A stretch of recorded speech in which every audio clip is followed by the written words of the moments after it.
overtime this spring. How did that impact today's performance? It felt great. Anytime you can practice on Memorial Stadium, all the tradition and history involved with that stadium, it was awesome. I actually caught a punt before practice just to say add to my bucket list as catching a punt in Memorial Stadium. It's a special feeling, and I think our guys understand how special it is, and you know, they came out and had a good practice. Offense overall, how did they go? We did well. We're throwing a lot at them.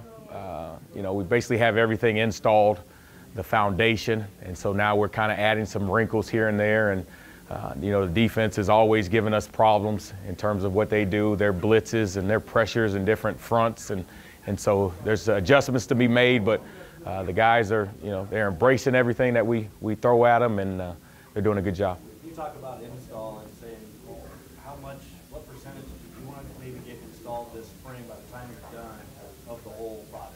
Yeah, we kind of took it day by day. We wanted to make sure we installed the foundation of what we do, and we've done that. And so now the guys have a pretty good knowledge of what we expect, what we want to do this fall. And so now they're able to go out there this summer and execute, and they're gonna you know, practice on their own this summer. And so now they kind of know what to practice, what to do, and so that when we come back in the fall, then we don't miss a beat. And so I think those guys understand what we're asking of them, and so we should have a good summer, and they'll be ready to go.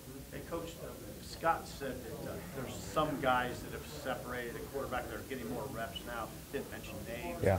But when there's separation like that, how much of a change in reps is there? Can you put it in perspective? You know, we practice a lot. We take a lot of reps, and so you know, Coach Verduzco, really, he's the one that manages those reps. So if it's a 10-play series or something, one quarterback may take 5, another 3, another 2, based on how he sees it. He does a great job of making sure everybody gets reps. And so even though some guys may be getting more, all the quarterbacks are getting enough to make an impression. Okay. Coach said that, excuse me, Coach Brady said that Patrick wasn't at practice today. Basically said he didn't get what you wanted. Can you comment on that anymore? I don't want to comment. He wasn't there. So we just got to work with guys that are there and coach the guys that are there. See a lot of new faces in that quarterback room and at receiver. How's Yep. that chemistry coming along just in terms of general passing? It's good. It's important that, you know, the receivers and quarterbacks are on the same page, and we emphasize that you know, as a receiver, that quarterback has to be your best friend, and you've got to spend time with them not only on the field but off the field, and make sure you all are on the same page. And as a receiver, we have to make sure that the quarterbacks are confident that we're going to be in the right place, and then when they do throw the ball to us, we're going to make the play. And so we're building that this spring, and it's imperative this summer that the guys really, you know, start working out together and start building that chemistry and kind of understanding when the defender does this is what I'm going to do, and when they're on the same page. And so we've got, you know, we're going to have a lot of depth at receiver, and we've got depth at quarterback. So you know, it's up to those guys to make sure that they spend that extra time together building that chemistry. Coach, there's been a lot of talk about the first, I don't know, Stanley at receiver and Kajan and JD. Who is the next wave? Who leads that next wave? Yeah, McQuitty's done a good job. You know, Justin McGriff is another guy, freshman, that we're throwing a lot at him, but physically he has what it takes. And then, you know, Mike Williams has done a great job. You know, he's played both inside and outside, so he's going to be valuable come the fall. And then we've got some guys coming in, freshmen coming in, that we're going to give them opportunity. But, you know, I tell the guys that spring we have a pencil depth chart, and it's going to change. And when we start in the fall, everybody's competing for a job, everybody's competing for a role, and nothing's set in stone. And so I feel like we're going to have 6, 7, 8 guys that are going to be able to play, that we can count on. We got to have depth. We know what Stanley can do, but we got to have depth behind him, and that's what we're creating this spring. Because of injuries, we haven't seen a lot of McQuitty. What does he offer? What do you see from McQuitty? He's physical. You know, he can run. He's got good size, so when the ball's in the air, he can go up and make plays. You know, this is really his freshman year. You know, he really missed all of last year, and so He's getting some of the cobwebs out of him, and but he's a physical, good ball skills, and he's a competitor. So when the ball's in the air, he's going to go make a play, and he's only going to get better and better. And this staff's first year altogether at UCF. Yeah. What was with the new offensive installed there? What set in during the spring, and what kind of set in more during the summer?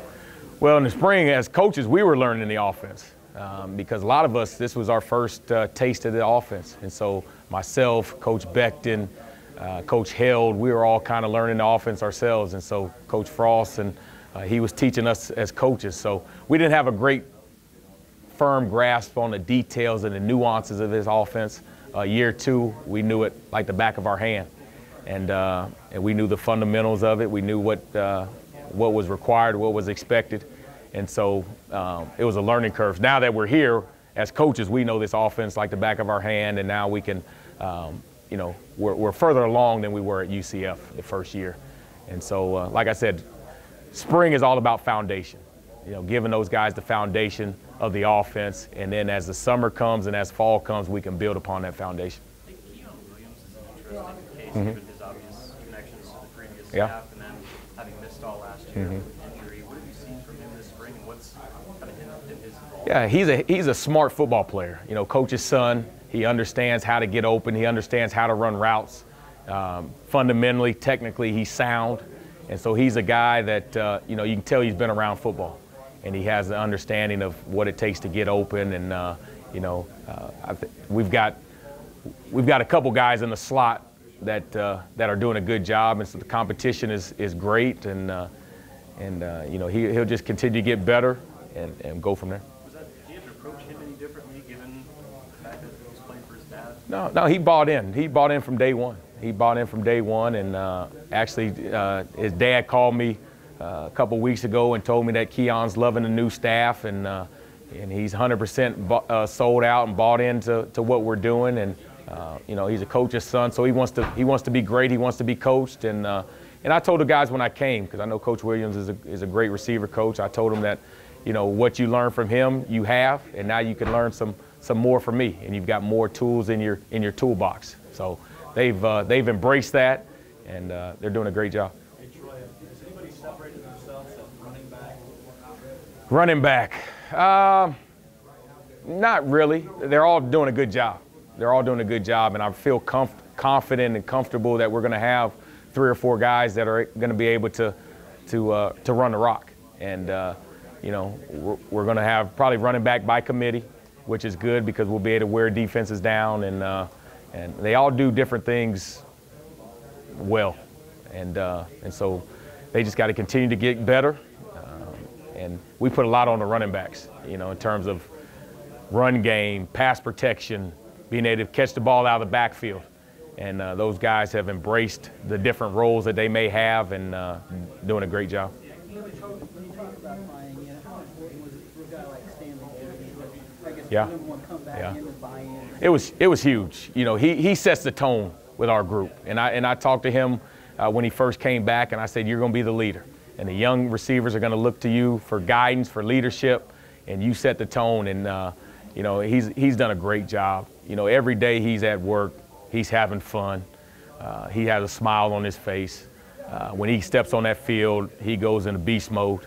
He's a dog out there. He gets after it. He's a competitor. He wants to win. And he sets the tone for the rest of the guys. And so it was imperative that he bought in, and he has. And he wants to be great. He wants to go out on a winning note. And so far he's done an excellent job. Coach, at this point during spring, ninth practice, you start seeing fatigue, guys wearing down, or what's the attitude on this? Yeah, you see a little bit of fatigue. Practice 9, pretty much have everything installed.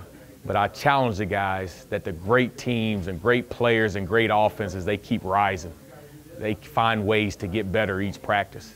The average players, they're going to go down. But if we can be great, we'll keep getting better each practice. But you're going to get some fatigue as later you go in spring and practices, and guys have to know they have to take care of their bodies, get in the training room, Make sure when they do lift weights that the lifting weights is going to help them stay strong so they can make it through the rest of spring. And the same thing happens in fall camp. You know, when you get to the middle of fall camp, you get guys that fatigued, and so it's imperative for, you know, our strength and conditioning that the guys get after it and they work their butts off this summer so that that fatigue doesn't set in as early as it could. Last week, Tyjon talked a little bit about how when he was struggling, you and Coach Frost reached out to him. Yeah. Can you share a little bit about how that relationship has grown and the progress you've seen in him since he got here? Yeah, you know, when he was in the hospital, we reached out to him. You know, it's all about the players. As coaches, we're here for the players. And that's the first thing we told the guys when we met with them. It wasn't about X's and O's. It wasn't about football. It was about life. It was about our roles as coaches. And our number one role was to make sure that we're there for our players, on the field, off the field. And we wanted Tyjon to know that whatever he needed, we were there. We got his back. And, you know, our relationship has just grown. You know, he's quiet, kind of keeps things to himself. And so he's kind of coming out of that shell. I think he understands that he can trust me and that I want the best for him. And so, you know, he's opened up and he's let me into his life, and which is awesome. As a coach, that's what you want. You want your guys to be able to trust you and share things on and off the field with you. And I feel like his growth, he's heading in the right direction. What do you like about Coach Austin's approach on the offensive line? What do you like about the way he goes about things? Man, he gets after it. He gets after it. He demands excellence from those guys, both on and off the field, and he holds them accountable. And so, you know, any group led by Coach Austin, they're going to be well coached. They're going to be fundamentally sound. They're going to be detail oriented, and they're going to go 100%. And so, it all starts up front. And we got no better man to lead our offensive line than Coach Austin, and he's getting those guys right. Coach, has there been a specific group in the offense that you've seen more improvement than you would have expected by practice 9? Nah, you know, I really didn't have a whole lot of expectations going into spring. Didn't know a lot of the guys. You know, I think as a whole, as a total unit, we've taken great strides. You know, the guys have learned the offense. You know, there are not a whole lot of mental mistakes in terms of bust assignments or anything like that.